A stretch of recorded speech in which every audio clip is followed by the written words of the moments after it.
हमीरपुर में हाईवे पर दो ट्रकों की आमने सामने टक्कर हो गई। टक्कर के बाद में दोनों ट्रकों में आग लग गई। देखते ही देखते आग ने भीषण रूप ले लिया।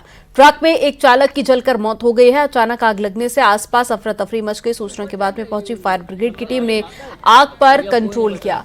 सुमेरपुर थाना इलाके के इंडियन पेट्रोल पंप के पास का मामला है।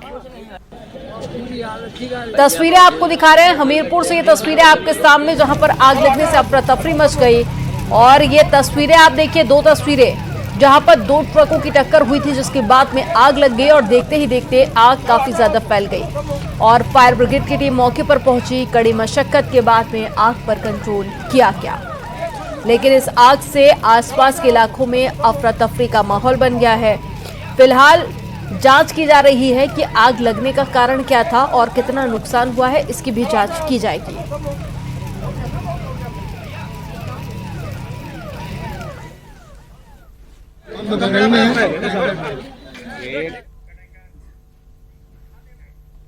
यूपी के बिजली विभाग में एक मुश्त समाधान योजना यानी कि ओटीएस योजना चल रही है। महोबा में इस योजना का खराब प्रदर्शन करने वाले 20 इंजीनियर के खिलाफ कार्रवाई की गई है। लापरवाही बरतने पर एक सुपरिटेंडिंग इंजीनियर, 4 एग्जीक्यूटिव इंजीनियर और 11 जूनियर इंजीनियर को निलंबित कर दिया गया। साथ ही 4 उपखंड अधिकारियों को चार्जशीट भी दी गई है।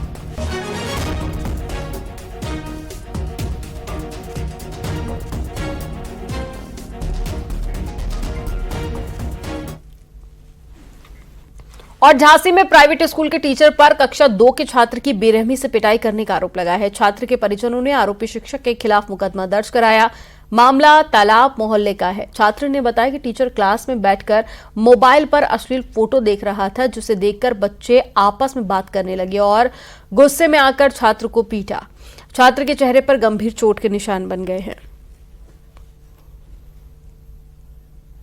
मायानंद स्कूल में मारपीट का एक मामला संज्ञान में है, जिसमें एक 8 साल के बच्चे को उसी के क्लास टीचर द्वारा मारने पीटने की बात संज्ञान में है, जिसमें उसके परिवार की तरफ से तहरीर दी गई है, जिसमें अभियोग पंजीकृत कर लिया गया है और साथ में जो शिक्षक मारपीट कर लिया था उसको पूछताछ के लिए हिरासत में लिया गया है।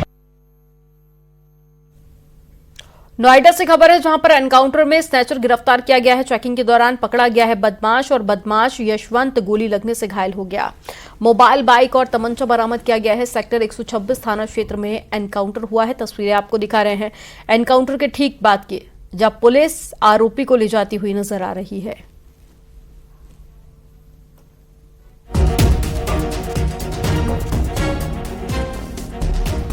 हरदोई की बिलग्राम तहसील में एक चौंकाने वाली घटना सामने आई है, जिसमें तहसील के बाबू सियाराम पर आरोप है कि वो अपने ऑफिस में एक विवाहित महिला के साथ में रंगरलियां मना रहे थे। ये घटना तब सामने आई जब तहसील के पास से एक एडवोकेट गुजर रहे थे और उन्होंने तुरंत ही पुलिस को सूचना दी और पुलिस के पहुंचने से पहले ही क्लर्क महिला को कमरे में बंद कर फरार हो गया। पुलिस मौके पर पहुंची और महिला को कमरे से बाहर निकाला गया।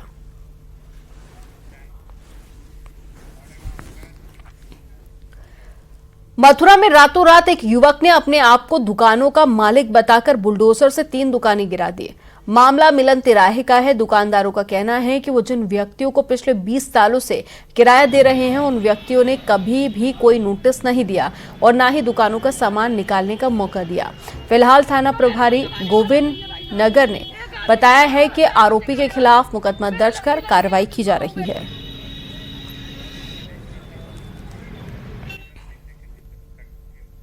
सीएम योगी आदित्यनाथ दिल्ली के दौरे पर हैं और दिल्ली में पार्टी के शीर्ष नेतृत्व से मुलाकात कर महाकुंभ में आने का न्योता दिया। ये तस्वीरें आपके सामने हैं, जब जेपी नड्डा से मुलाकात करने के लिए मुख्यमंत्री पहुंचे थे। इनविटेशन दिया, इनविटेशन कार्ड दिया, उपहार दिया और साथ ही ये देखिए कलश की तस्वीरें। और ये तस्वीर है जब गृह मंत्री अमित शाह से मुलाकात करने के लिए मुख्यमंत्री पहुंचे थे। उन्हें भी आने का न्योता दिया है कुंभ में और साथ ही राजनाथ सिंह से भी मुलाकात की है मुख्यमंत्री योगी आदित्यनाथ ने। उनको भी महाकुंभ में आने का न्योता दिया सीएम ने। इसके अलावा पूर्व राष्ट्रपति रामनाथ कोविंद से भी मुलाकात करने उनके आवास पर पहुंचे थे। ये उस वक्त की तस्वीरें आप देख रहे हैं और साथ ही यूपी सदन में मिजोरम के राज्यपाल जनरल वीके सिंह को भी कुंभ आने का न्योता मुख्यमंत्री ने दिया है। ये तस्वीरें आपके सामने।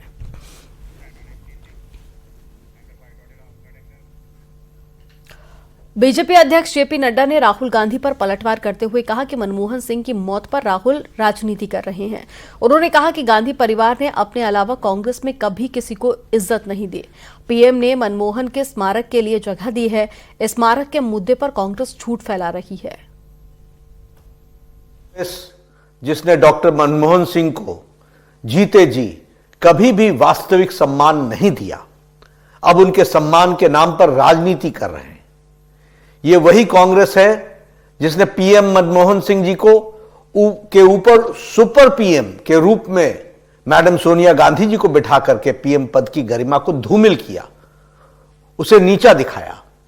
यही नहीं, पीएम मनमोहन सिंह जी का अपमान जिस तरह से राहुल गांधी ने अध्यादेश ऑर्डिनेंस को फाड़ करके किया था, इसकी कोई दूसरी मिसाल नहीं दिखने को मिलती है। मंत्री ओम प्रकाश राजभर ने फिर से विवादित बयान दिया। उन्होंने एक बार फिर से देवताओं की जाति बताते हुए हनुमान जी को राजभर बिरादरी से जोड़ दिया। उन्होंने कहा कि जब अहिरावण भगवान राम को उठा ले गया था तो राजभर बिरादरी में पैदा हुए हनुमान जी उन्हें बचा कर लाए। आपको बता दें कि ओपी राजभर बलिया के वासुदेवा गांव में सुहेल देव की प्रतिमा लगाने के लिए भूमि पूजन करने पहुंचे थे। निकालने की हिम्मत किसी की नहीं पड़ी। अगर वो निकालने की हिम्मत पड़ी तो राजभर जाति में पैदा, जानते हैं कौन? हनुमान जी को हिम्मत पड़ी। हनुमान जी पातालपुरी से निकाल के ले आए राम और लक्ष्मण जी को। अब आप लोगों, बहुत से लोगों की हुई कि यार ये हनुमान जी के राजभर बता।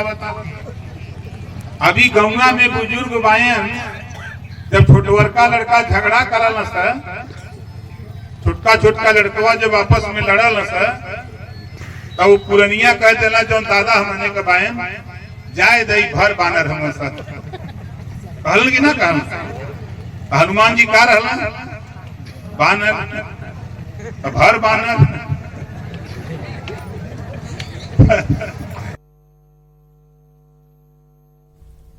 प्रयागराज में 3 जनवरी से महाकुंभ का आगाज हो रहा है। अखाड़ों की ओर से लगातार महाकुंभ छावनी प्रवेश, चरण पादुका पूजन और धर्म ध्वजा की स्थापना की जा रही है। इसी कड़ी में वैष्णव परंपरा के तीनों अनी अखाड़ों श्री पंच निर्मोही अनी अखाड़ा, श्री पंच निर्वाणी अनी और साथ ही श्री पंच दिगंबर अनी अखाड़े की चरण पादुका पूजन और धर्म ध्वजा की स्थापना की गई।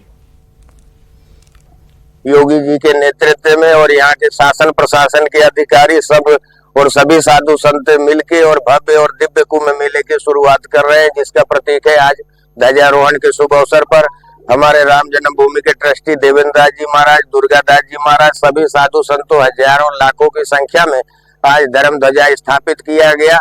आपके माध्यम से सभी पत्रकार बंधुओं को देश दुनिया के सभी से अनुरोध करूंगा कि अंधेरे में से प्रकाश की ओर अगर जाना है तो ये पावन रूपी सनातन धर्म मेला, कुंभ मेला, आस्था का मेला, पावन मेला में आइए और अपने जीवन को कृतार्थ करिए। जय श्री राम। विश्वनाथ कॉरिडोर के निर्माण के बाद में वाराणसी में पर्यटन को एक नई दिशा मिली है।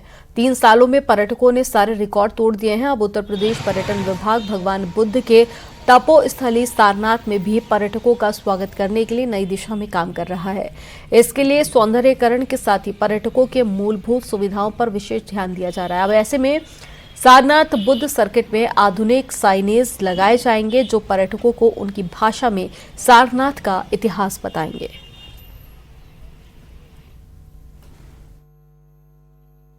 यहाँ पर साइनेज लगाए जा रहे हैं, वो कैंटिलीवर के रूप में है और जो हमारे स्पॉट है उस पर भी लगाए जाएंगे साइनेज। इसमें विशेषकर हिंदी इंग्लिश भाषा के साथ साथ अन्य भाषाओं में जैसे जापानीज, कोरियन भाषा भी होगी और ये QR कोड भी होगा इस पर, जिसको स्कैन करते ही उस मंदिर की पूरी हिस्ट्री, उस मंदिर का इतिहास, उसके बारे में खास चीज़ों को उसमें दिखाया जाएगा और ये आने वाले टूरिस्ट के लिए बहुत ही लाभदायक भी सिद्ध होगा। कब ये शुरू होगा? ये प्रोजेक्ट हमारा सैंक्शन हो गया है